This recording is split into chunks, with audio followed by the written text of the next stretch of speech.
দেখছেন কিউর care physiotherapy, একটা treatment. ইনি হচ্ছে সিভিয়ার পেশেন্ট। যখন প্রথম এসেছিল, পাটা সোজা করে তখন উনি কোলে করে আনতে হচ্ছিল।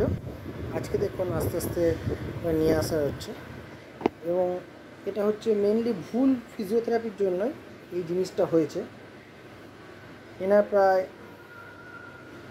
1-1.5 বছর ধরে ফিজিওথেরাপি হয়েছে, সম্পূর্ণ ভুল। সমস্যাটা দেখুন, পা বেঁকে গেছে, ক্র্যাম্প হয়ে গেছে, উনি নিজের পায়ে বেশ করে দাঁড়াতেও পারছেন না, এইভাবে বেঁকে আছে দেখুন।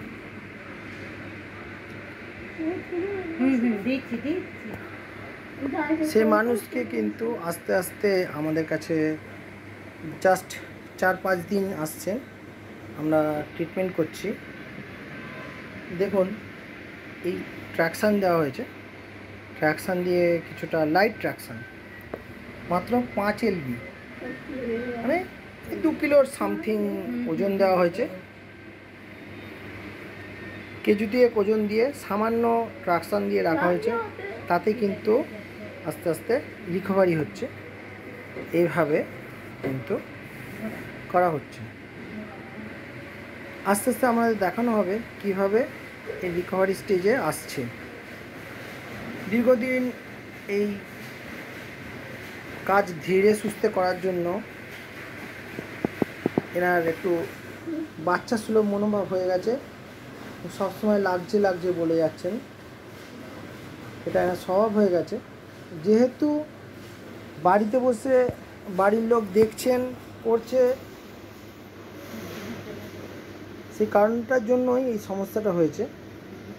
এরকম দীর্ঘদিন বাড়িতে ফেলে রাখবেন না, অবশ্যই কোনো রিহ্যাবের সাথে যোগাযোগ করুন, রিহ্যাবে নিয়ে আসুন। ফিজিওথেরাপি রিহ্যাবিলিটেশন সেন্টার কাছাকাছি যেখানে আছে সেখানের সাথে যোগাযোগ করুন, ভালো পরিষেবা নিন, ভালোভাবে কাজ করার চেষ্টা করুন।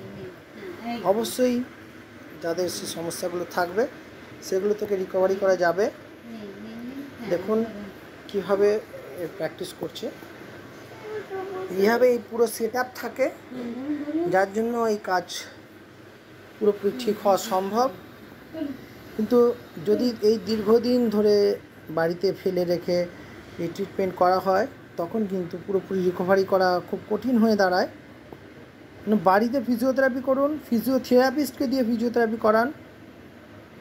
আগে জানুন, দেখুন যে ঠিকঠাক হচ্ছে কি না। অবশ্যই ডাক্তারবাবুর পরামর্শ নিন, তাদের মতামত নিয়ে কাজ করুন। ধন্যবাদ এতক্ষণ আমাদের সাথে থাকার জন্য।